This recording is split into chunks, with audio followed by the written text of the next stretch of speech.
ਕਈ ਵਾਰੀ ਬੰਦਾ ਕਿਸੇ ਚੀਜ਼ ਤੋਂ ਇੰਨਾ ਕੁ ਜ਼ਿਆਦਾ ਡਰਦਾ ਆ ਵੀ ਉਹ 'ਤੇ ਕਾਬੂ ਪਾਉਣ ਦੇ ਲਈ ਕਈ ਕੁਛ ਜਿਹੜਾ ਉਹ ਨਹੀਂ ਕਰ ਜਾਂਦਾ। ਇੱਕ ਏਦਾਂ ਦੀ ਹੋਈ ਖਬਰ ਆ ਰਹੀ ਆ ਵੀ ਕੋਵਿਡ ਤੋਂ ਬੰਦਾ ਅਜਿਹਾ ਇੱਕ ਡਰਿਆ 60 ਸਾਲਾਂ ਦਾ ਜਰਮਨ ਦਾ ਰਹਿਣ ਵਾਲਾ ਬੰਦਾ, ਉਹਨੇ ਆਪਣੇ ਆਪ ਨੂੰ ਇੰਨੀ ਕਰੀ ਵੈਕਸੀਨੇਸ਼ਨ ਜਿਹੜਾ ਹੈ ਉਹ ਕਰਵਾ ਲਿਆ ਵੀ ਕੋਵਿਡ ਤੋਂ ਕਿਉਂਕਿ ਉਹ ਬਹੁਤ ਡਰਦਾ ਸੀ।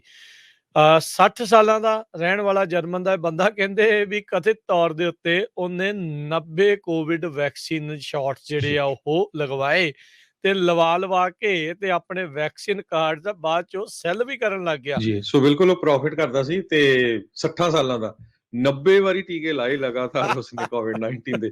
ਹੁਣ ਜਿਹੜੇ ਸਾਇੰਟਿਸਟ ਆ ਉਹਨਾਂ ਨੂੰ ਪਤਾ ਨਹੀਂ ਲੱਗ ਰਿਹਾ ਵੀ ਇਹਨਾਂ ਦਾ ਅਸਰ ਕੀ ਹੋ ਰਿਹਾ ਇਸ ਬੰਦੇ ਦੇ ਉੱਤੇ, ਹਨਾ। ਜੇ 90 ਟੀਕੇ ਲਗਾਤਾਰ ਹੀ ਲਵਾਈ ਜਾਂਦਾ ਸੀ। ਉਹ ਫੜਿਆ ਇੱਕ ਦਿਨ ਗਿਆ ਵੀ ਇੱਕ ਦਿਨ ਲਵਾਇਆ, ਦੂਸਰੇ ਦਿਨ ਜਦੋਂ ਫਿਰ ਗਿਆ ਉਹ ਲਾਈਨ 'ਚ ਲੱਗਾ ਹੋਇਆ ਸੀ, ਹਨਾ। ਤੇ ਜਰਮਨ ਦੇ ਵਿੱਚ ਬਹੁਤ ਸਾਰੇ ਲੋਕ ਵੈਕਸੀਨ ਨਹੀਂ ਲਵਾਉਂਦੇ ਹੈਗੇ।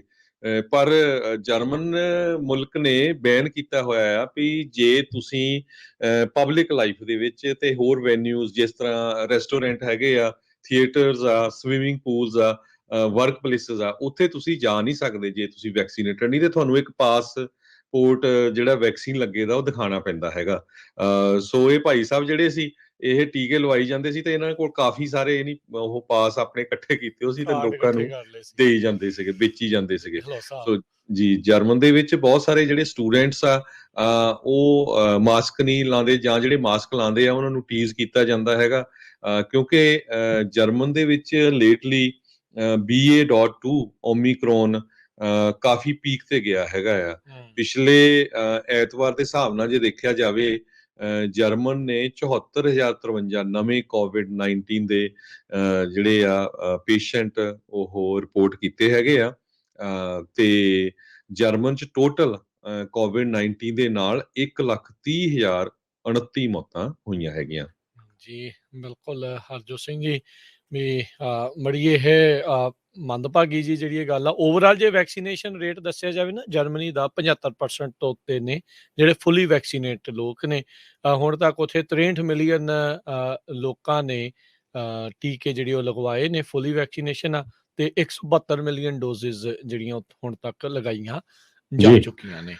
ਤੋ ਬਿਲਕੁਲ ਇਹ ਜਿਹੜੇ ਬਜ਼ੁਰਗ 60 ਸਾਲਾਂ ਦਾ ਅਰੈਸਟ ਕੀਤਾ ਗਿਆ, ਪ੍ਰਾਈਵੇਸੀ ਰੂਲ ਦੇ ਅੰਡਰ ਉਹਦਾ ਨਾਮ ਨਹੀਂ ਡਿਸਕਲੋਜ਼ ਕੀਤਾ ਗਿਆ ਜਰਮਨ ਵੱਲੋਂ, ਪਰ ਸਿਟੀ ਆਫ ਮੈਗਡੇਬਰਗ ਤੋਂ ਰਹਿਣ ਵਾਲਾ ਆ ਤੇ ਕਹਿੰਦੇ ਪਿਛਲੇ ਕਈ ਮਹੀਨਿਆਂ ਤੋਂ ਲਗਾਤਾਰ ਇਹ ਟੀਕੇ ਲਵਾ ਰਿਹਾ ਸੀ ਕਿਉਂਕਿ ਜੇ 90 ਟੀਕੇ ਲਾਏ ਆ ਰੋਜ਼ ਦਾ ਇੱਕ ਵੀ ਲਾ ਲਓ 3 ਮਹੀਨੇ ਤਾਂ ਵੈਸੇ ਹੀ ਬਣਦੇ ਜੇ ਹਰ ਰੋਜ਼ ਹੀ ਲਾਦਾ ਹੋਊ, ਪਰ ਕਿਤੇ ਨਾ ਕਿਤੇ ਸ਼ਾਇਦ ਗੈਪ ਵੀ ਪੈਂਦਾ ਹੋਊਗਾ। ਨਹੀਂ ਹੁਣ ਉਦੋਂ ਪਛਾਣ ਹੀ ਲਿਆ ਨਾ ਜਦੋਂ ਅਗਲੇ ਦਿਨ ਵੀ ਉਹੀ ਆ ਗਏ ਪਿੱਛੇ ਲਵਾਉਣ ਵਾਲੇ ਵੀ ਆ। ਸੋ ਪੈਸੇ ਚੰਗੇ ਬਣਾਈ ਜਾਂਦਾ। ਮੈਨੂੰ ਤਾਂ ਲੱਗਦਾ ਸੀ ਕਿਤੇ ਡਰੀ ਜਾਂਦਾ ਕੋਵਿਡ ਤੋਂ ਇੰਨੇ ਟੀਕੇ ਲਵਾ ਲਏ। ਇੰਡੀਆ ਦੇ ਵਿੱਚ ਸੀਗਾ ਉਹ ਜਿਹੜਾ ਡਰਨ ਵਾਲਾ, ਉਹਨੇ ਵੀ ਬਹੁਤ ਕਹਿੰਦੇ ਇੱਕ ਬੰਦੇ ਨੇ ਇੰਡੀਆ 'ਚ ਸੀਗਾ, ਉਹਨੇ ਵੀ ਟੀਕੇ ਜਿਹੜੇ ਬਹੁਤ ਜਿਹੜੇ ਲਗਵਾਏ ਜਿੱਥੇ ਮੌਕਾ ਲੱਗਦਾ ਸੀ ਜਾ ਕੇ ਜਿਹੜਾ ਉਹ ਟੀਕਾ ਲਗਵਾ ਲੈਂਦਾ ਸੀ। ਸੋ ਇਹ ਜਿਹੜੀ ਸਥਿਤੀ ਉੱਥੇ ਬਣੀ। ਅਗਲੀ ਜਿਹੜੀ ਹਰਜੋਤ ਸਿੰਘ ਦੀ ਗੱਲ ਕਰਦੇ ਜਾਈਏ ਆਪਾਂ ਸੈਨ ਫਰਾਂਸਿਸਕੋ ਸ਼ਹਿਰ ਦੀ ਵੀ ਗੱਲ ਕੀਤੀ ਸੀ। ਹਾਲਾਤ ਉੱਥੇ ਮਹਿੰਗਾਈ ਦੇ ਇੰਨੇ ਕੁ ਜ਼ਿਆਦਾ ਖਰਾਬ ਹੋ ਚੁੱਕੇ ਆ ਵੀ ਕਹਿੰਦੇ ਵੀ ਕ੍ਰੇਗਲਿਸਟ ਦੇ ਉੱਤੇ ਇੱਕ ਪੋਸਟਿੰਗ ਪਾਈ ਗਈ ਜਿਸ ਦੀ ਸਾਰਿਆਂ ਨੇ ਉਸ ਪੋਸਟਿੰਗ ਨੇ ਨਜ਼ਰ ਜਿਹੜੀ ਉਹ ਖਿੱਚੀ। 2 ਬੈਡਰੂਮ ਦਾ ਸੈਨ ਫਰਾਂਸਿਸਕੋ ਦਾ ਅਪਾਰਟਮੈਂਟ ਰੈਂਟਲ ਦੇ ਲਈ ਪਾਇਆ ਗਿਆ ਸੀ ਤੇ ਉਹ ਡਿਮਾਂਡ ਕਰ ਰਹੇ ਸੀ ਵੀ ਜਿੰਨੇ ਇਸ ਨੂੰ ਕਿਰਾਏ ਤੇ ਲੈਣਾ ਆ ਉਹਦੀ ਘੱਟੋ ਘੱਟ ਸੈਲਰੀ $4,32,000 ਜੇ ਹੋਵੇ ਤਾਂ ਅਸੀਂ ਇਹ ਜਿਹੜਾ 2 ਬੈਡਰੂਮ ਸੈਨ ਫਰਾਂਸਿਸਕੋ ਦਾ ਅਪਾਰਟਮੈਂਟ ਆ ਉਸ ਨੂੰ ਰੈਂਟ ਦੇ ਉੱਤੇ ਜਿਹੜੇ ਉਹ ਦੇਵਾਂਗੇ। ਉਹ ਕਹਿੰਦੇ ਵੀ ਉਹਨਾਂ ਲੋਕਾਂ ਨੂੰ ਉਹਨਾਂ ਨੇ ਲਿਖਿਆ ਸੀਗਾ ਵੀ ਉਹ ਬੰਦੇ ਤਾਂ ਬੌਦਰ ਹੀ ਨਾ ਕਰਨ ਅਪਲਾਈ ਕਰਨ ਦੇ ਵੀ ਜੇ ਤੁਹਾਡੀ 4,32,000 ਤੋਂ ਘੱਟ ਤਨਖਾਹ ਹੈਗੀ ਆ। 2 ਬੈਡਰੂਮ 2.5 ਬਾਥ ਦਾ ਇੱਕ ਕਾਰਨਰ ਪੈਂਟ ਹਾਊਸ ਸੀਗਾ 255 ਬੈਰੀ ਸਟਰੀਟ ਦੇ ਉੱਤੇ ਜਿਹਦਾ ਕਹਿੰਦੇ ਵੀ ਇਵੈਂਚੁਅਲੀ ਜਿਹੜਾ ਉਹ ਕਿਰਾਇਆ $12,000 ਪ੍ਰਤੀ ਮਹੀਨਾ ਜਿਹੜਾ ਉਹ ਬਣਨਾ ਸੀਗਾ ਤੇ ਕਹਿੰਦੇ ਵੀ ਗੁੱਡ ਇਨਕਮ ਸਟੈਂਡਿੰਗ 3 ਟਾਈਮਸ ਦਾ ਰੈਂਟ ਜਿਹੜੀ ਉਸਦੀ ਇਨਕਮ ਹੋਣੀ ਚਾਹੀਦੀ ਆ।